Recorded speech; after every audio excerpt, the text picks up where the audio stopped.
Well, all right, ladies and gentlemen, we got a special live stream coming at you. Typically, we're Wednesday live stream. Today, we're coming Thursday because we had to accommodate the schedule of a very important person. Mr. Tate Cline is with us. Tate is one of our coaching students, and he has been rocking and rolling. We just had to get him on a quick live stream here and kind of hear his experience. The guy is making moves, making things happen. We're going to hear from Tate today on what is working for him and kind of where he was and where he's at now in the real estate investment business. RJ, how are we feeling today? Feeling good, feeling good. It's getting a little colder. I got the beanie today, cream beanie. We got to get you one of these, Tate. It's getting a little colder out there, but I feel good today. I'm really excited about what we're going to be talking about and hearing Tate's story. Super proud of Tate and what he's accomplished in our program, stepping up, becoming a leader in our group, and when we have these calls, he steps up and gives his 2 cents a lot, and he's actually even partnered up with some of the students in our group. So we appreciate it. I'm glad that you're here. I know you're a busy guy, and without further ado, let's get right into you. You see my name, it says comment PYF to get our playbook. We're going to be talking about how we showed Tate how to do the deals, like how we do it, which is like, I'm calling it like Burr on steroids. But we're doing a live training tonight. More info on that later, but we've got about 10 spots left for that training. We want to keep it rather small so that we can really dive into details, get some questions answered on that training. But that's tonight at Thursday at 8. So more on that later. But without further ado, Dave, let's get Tate sharing his story. Yep, we got a free training coming, and that's where Tate starts. That's where everybody started, is just kind of finding out about RJ and I and finding out our story. And we're going to be having one of those tonight at 8 o'clock. So comment or reach out to RJ or myself if you want to get a seat. There's 10 seats left. Tate, what's going on, Tate? What's going on, guys? Thanks for having me. Hey, thanks for being here. So what do you got going on? Tell us about your real estate business right now. Then we're going to talk about where you started. Like, what do you got going on? Every time I get you on the phone, you're doing a different deal. You got something going on. So what snapshot of what is going on in your real estate business right now? Yeah, I have a problem standing still. So right now I got 2 flips going. One down in Hilltop, one in Lancaster, Ohio. I got an assignment, a wholesale that I just assigned that's supposed to close next week too. So that's where I'm at right now. I'm trying to find 2 more flips. That's what I'm trying to do. Okay, that all sounds good. We all like talking about deals and whatnot. Let's talk dollars and cents. What kind of money are we bringing in? So for these deals, I'm projecting on the one flip a $40,000 spread. On the other flip, $20,000, which is, these are both kind of conservative numbers to be honest. And then on the wholesale, it's a $20,000 spread. I love it. I love it. So, and you are actually doing the real estate business while you still work a full-time career. Is this correct? Yep. I work 50 plus hours a week in the car business. So somebody asked me that recently. I got a DM recently, RJ, and then Tate, I'd like your commentary on this. Somebody asked me, are you able to do the real estate business while maintaining and holding still a full-time career? How would you answer that, Tate? Well, I'm doing it. And I work a lot of hours. I'm not 40 hours. I wish I was 40 hours. That doesn't exist in my world. So I can do it. It's just, as I tell everybody, it's early mornings and late evenings sometimes when I try to get my family time in, and then I'm staying up late or I'm getting up extra early just to get it done. And you mentioned family, and that's something RJ and I could relate to as well. You have little ones at home, or at least one little one, right? I got a 3-year-old, I got a 16-year-old, and I got a wife, and I got a crazy dog. So, wow. So I remember seeing pictures when your 3-year-old was just a little baby. So time's flying by, right? It is, right? Yeah, I started right around the time when he was born with you guys. Yeah. So you've come a long way, and you got multiple flips going on. We're talking multiple $20,000, $30,000 checks. we're talking about these checks like $20,000 and $30,000. They're just rolling off our tongue. We're doing them all the time. In fact, RJ and I, in our flipping business, we're going to be talking about in our free training. We've already brought in over 100,000 this month from flips and different things. I mean, but when you compare that to your career, most people are making. What is the average salary out there, RJ? I 50? think for Ohio is in the 60s. I think it's in the 60s the last time I checked. And I don't know how people are surviving out there right now with that. And I applaud them to making it work because it's, you see property taxes going up, you see insurance going up, you see prices are going up, inflation is definitely here. It's tough out there to just survive on just one stream of income. It's insane. You got to have the courage to do it, though. And number one, you got to have the courage to step out there and actually take action. But it's a lot easier when you have a mentor. So, Tate, tell us about your early beginnings in real estate. What got you started in the real estate business? And then how did you find RJ and I's coaching program? Great. Try not to make it out too long, but so car business, 50 plus hours a week. I remember it was right when COVID was hitting. I remember the exact day when I turned the switch, and there was literally one manager in particular that made me decide that I am not going to spend the majority of my time awake with working, and especially working for someone and not being with my family. Because that time I had my son was, I think, probably only 5 weeks. My wife was 5 weeks pregnant, my daughter, and I was like, I'm not going to do this. And I literally drove to the library that day and got books from their window and started reading books. I figured out I just inundated myself with podcasts and books and just became educated on what I'm doing, what I'm trying to do, I guess. Because heck, I think everybody's always said, I'm going to get into real estate one day. And, I just said, I got to figure out a way out of this rat race that I'm in and be able to spend time with my family. So I inundated myself. I actually sat down and made budgets. I figured out kind of what I was looking to buy. I said it's actually an 8-month budget to get enough money from my savings and also saved up to purchase. My target was a $200,000 home. I saved up. I knew, hey, I could buy it. I could rent it for about $1,500. I could get a mortgage for about $1,000. I was like, this is where I start. This is a safe spot, a 3-bedroom. I looked. I put offers in. I drove crazy putting this stuff. I got outbid so many times because this was COVID. The people were just no inspection, cash, 30,000 over all day long. It was driving me up the wall. I was driving for dollars. Then I actually switched my employer. I switched places, and the guy's position I was taking was was moving, and so he needed to sell his house. He actually told me where he lived. It was the neighborhood I drove. I knew without even seeing it, I could ask him right away whether it was a 1,300 square foot or a 1,500 square foot. And I made a deal right then and there on it without ever seeing it. I actually bought it without ever seeing it because the numbers made sense on my very first property.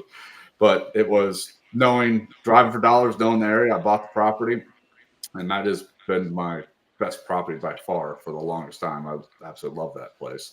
And then after that, I parlayed some more money into buying an Airbnb in Virginia. I had that for about a year. And in between that, about a year, 6 months into that is when I found you guys. And I found you guys through Facebook. And I think somebody I knew was talking or in your group saying, hey, if you're serious about real estate, you need to check this group out. And of course, I took a look at it, Cream. I was like, well, what's this Cream thing all about? And it's been a game changer ever since. So I got in there. I think I talked to Dave and I talked to RJ, and because I was kind of stuck. I didn't know what else to do. I was out of money. I was like, okay, well, I can't do my previous plans of putting 20% or on the Airbnb 10% down. I got to figure out a different strategy to keep scaling. So that's when I joined up forces with you guys. I found you guys, and that led to me to I bought a 26 acres down in Southern Ohio, right outside of Hocking, because I was kind of bullish on the Airbnbs at that time. And I had 3 cabins on it. It was a monster deal. I don't know if I'd recommend taking on 3 flips for your very first flip, but you know what, head first. The thing that gave me the confidence was honestly it was you guys. I remember having you guys in my corner the whole time, and I was like, I don't know what I'm doing. I've never flipped a house before, especially one that's an hour and a half, 2 hours away, and but we're gonna do it.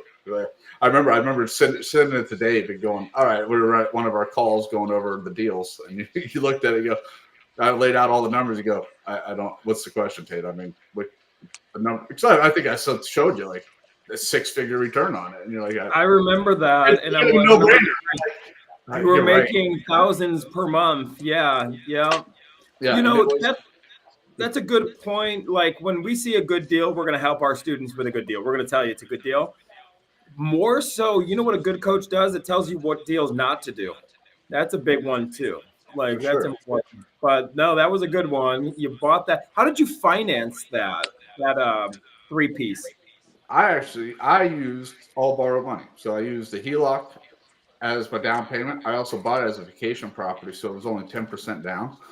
And then, which was kind of an interesting way to do it. And then I financed the rest of it with the HELOC. And this is where I should have asked for advice on, but I financed it all myself, all through credit, lines of credit. I didn't use one of my own dollars, but I opened up lines of credit. It pushed me to the brink, but I learned a ton. And I thank God I had you guys in my corner, because I remember talking to you guys many times going, oh shit. I mean, I had to build a bridge. I don't know if anybody's built a bridge before, but it's not, it was not very simple. It was big time stuff. It was steel beams and all kinds of fun stuff. So yeah. You ended up selling that particular property, and what kind of return did you get when you sold it? So that was about a year and a half ago. And I kind of at that point I was more bearish on the Airbnbs, and I actually sold my Virginia property. And right at that time, I just finished that flip, and I was like, you know what? I've just got so much money into this thing. I'm gonna just get rid of it, just because I also didn't like the Airbnb. But I ended up selling all 3 of the cabins. I mean, I bought it for $272. Sold it for $600,000. I mean, obviously there's some rehabs and interest that I were put into it, but it was a very good deal in the end. Do you think having a coach was the key kind of thing that pushed you to do the deal? Do you think you would have had the courage to do it if you weren't working side by side with us? Absolutely not. I tell everybody that. Anybody I talk to, especially that's interested in joining this mentorship, I tell them, I go, if you're one and you take imperfect action, like RJ likes to say, it's, I think, an amazing line, because it's true. You just got to keep going forward. If imperfect action is nice when you got somebody in your corner that knows what they're doing, because I know when I did this, I don't think I would even bought it if I didn't at least run it by you guys, and you guys go, yeah, that's it. Look at the numbers. They're right. I mean, heck, I went over budget tremendously, and I still was a home run. So it was. Yeah. That particular one, that's one you funded with your own money. But let's fast forward to your business now. I think some of the lenders you currently work with were referred by our coaching community. All right? I use now is borrowed money, and I use that all from lenders that came from you guys. Heck, I don't really touch anybody that you guys don't usually vet for me first. Why not? I mean, I don't need to run the risk. And trust me, I've had my fair deal of some bad stuff, some bad contractors, some bad other things. So yeah, I don't do anything unless I run it through you guys. I'm running through something you guys recommend. It's no need to. You guys have done it. You've been there, so it saves me time and money instead of having to vet somebody. And you've built relationships, and you have genuine friendships. I understand you went out to dinner with another coaching community student of ours, and you guys are doing deals together. Can you talk about some of the deals you've done with other people you've met through the coaching and some of the money you've made? Heck, I'm big on that. I just did one of the flips I'm doing right now was a wholesale from a community member. Shout out to Taylor. And then we did a live stream with Taylor. If you were watching this, I watched it. He gave me a shout out, so I had to give it right back. Yeah. Taylor's great. Oh, and by the way, I don't know if I'm supposed to mention this or not, but I heard there's a little bet going on who can go full time in real estate first between you and Taylor. I'm interested to see. Oh yeah, how that transpires. We made a friendly wager at dinner. Like, let's do it. Let's go. We both have the same goals. We're going after the same target. So I'm like, what the heck? Let's make a little fun out of it. I love it, man. I love. So going back to when you said taking perfect action, it really is that. That's the piece that when we talked to Taylor, same thing. It's like I didn't really understand what I was doing. I just did it, and then I kind of learned on the way with help from you guys to kind of guide me on this on the direction that I'm going. But that's what gets you successful is that. And one of our mentors told me before, it's like there's never going to be this perfect time. You just have to go forward, even if it's by a small little inch. Go forward and do it. Because by doing it, then you learn, then you can adjust, then you know. But without that, it's just all this unrealized potential.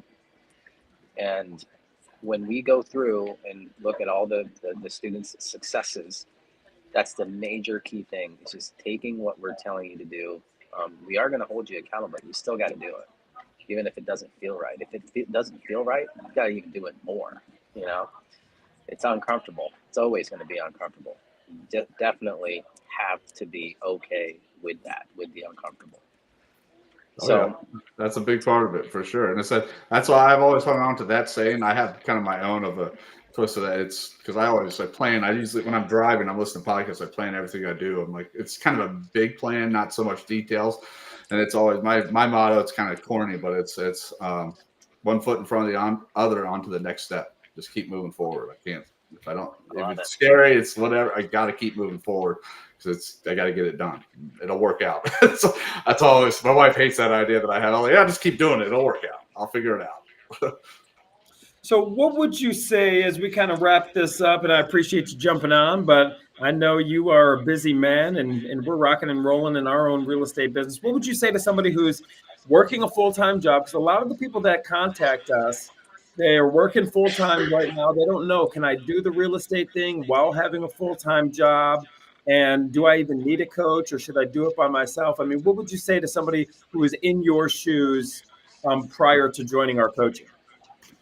What I say to anybody that talks about just getting into this and if they're, hey, I want to get into real estate. I mean, I think everybody, if you're doing real estate, somebody's always telling you, oh, I'm going to get into that. I'm going to do that too. And I tell everybody the same thing. It's if you really want it, 100% you can do it.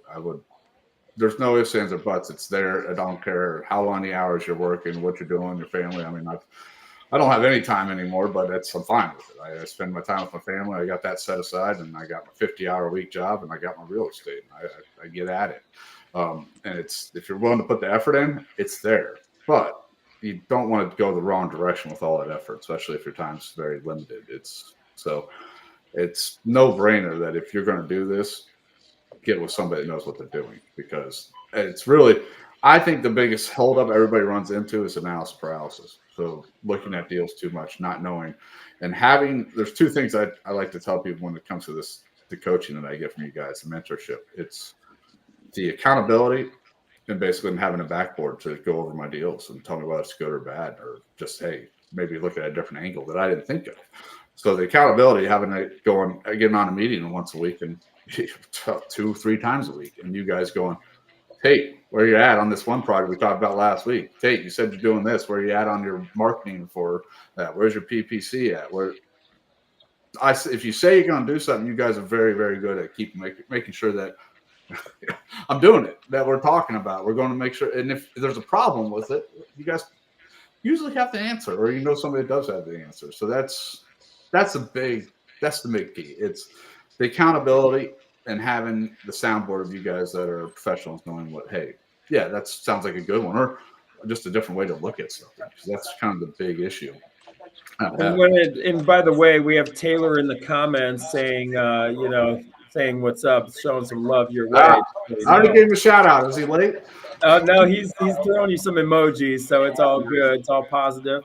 And what would you say as far as coaching with us, you finding out deals, you have questions. What would you say as far as our accessibility? Would you say RJ and I's coaches are pretty accessible and there for you? I haven't been able to get a hold of you. I remember one time I did call you guys. I called you both. You didn't answer. So I got called back less than a minute later or 2 minutes later. So yeah, there's never been a time I have not been able to get a hold of you. Because I remember I had to call you. I had a tenant, and it was a situation where they left early, and I didn't know exactly the legal way to go about it. I'm standing out front of this place, whether I could go in or I couldn't. I know Dave got back to me, and it helped me out tremendously. I remember that one. Yeah, I mean, that was just the most recent one. Heck, that was Yeah. that was only a couple months ago.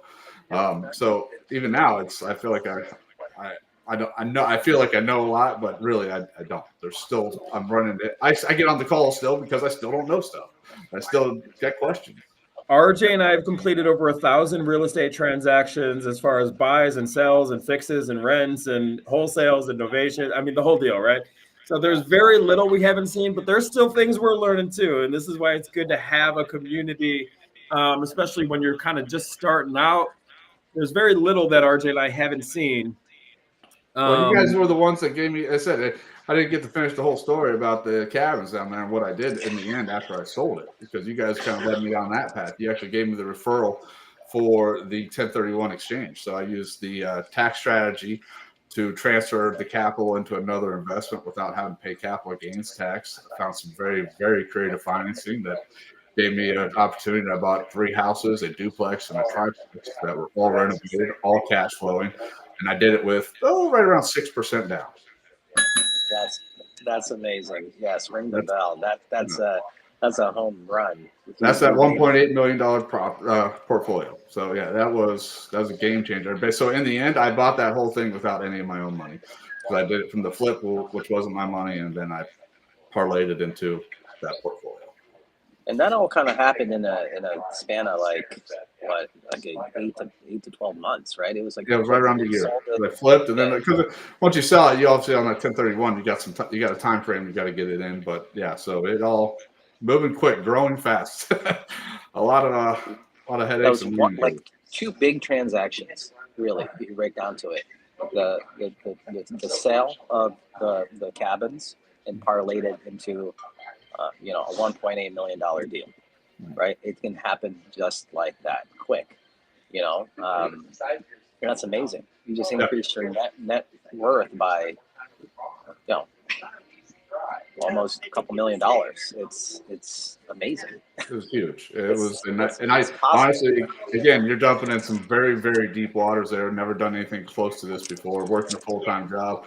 As I've said 100 times, I couldn't have done without you guys. Truly, this was having you guys there as just my my coaches, my mentors, and having my back, just going, yep, you're doing it right. Keep going. Because you start getting into those 2 commas and stuff, it's a little nerve-wracking. It can be scary. It's like, holy crap, what am I doing? You get tested right before the big deals happen. You get tested, and you work. You get tested, but guess what? Lean on your community. Ask for help. That's why you're successful, is you're coachable. The know-it-all mentality, unfortunately, isn't going to work in this business or in anything. And so you're coachable. It took imperfect action, and then the cards just laid down how they laid. And now you're on this trajectory of, probably another, who knows? I mean, you can find another deal. You're already working on these other deals. So I'm just proud of you. I don't know what else to say, Tate. That's amazing. So if you are interested in learning more about the exact blueprint on how Tate got started, how RJ and I have completely flipped our business around, we're doing a free training tonight at 8 o'clock. And you can send us a comment or shoot us a DM, and we'll send you the link so you can register. How many seats do we have left, RJ? There was a couple people that just registered for it, so now we're down to like 8. So once we fill it up, we're just I see if we can do this again by the end of the year. But don't miss it. I don't know if there's going to be a replay for this. It will be live, by the way. This is not some evergreen thing. Yeah. We will be live answering questions. We're going to go through exactly what we're up to, how we're doing it with receipts, and some of our students might be on, and so we're glad that Tate, you're part of this community, and everyone that's listening to this. If you want to hop on that training tonight, just comment or DM PYF. And I'll look for it, and hopefully you can get on. Tate, any final words of wisdom? Take imperfect action. Get somebody that knows what they're doing, and just keep moving forward. You'll get there. It's not that hard. That's RJ's quote. It really stuck. So like RJ said, hit us up if you want the link to the training tonight. Tate, we appreciate you. You keep plugging away, sir. And it's a pleasure to work with you. And thank you for being a leader in our community. Everybody else, I will see you tonight at 8 o'clock. And let's get after it.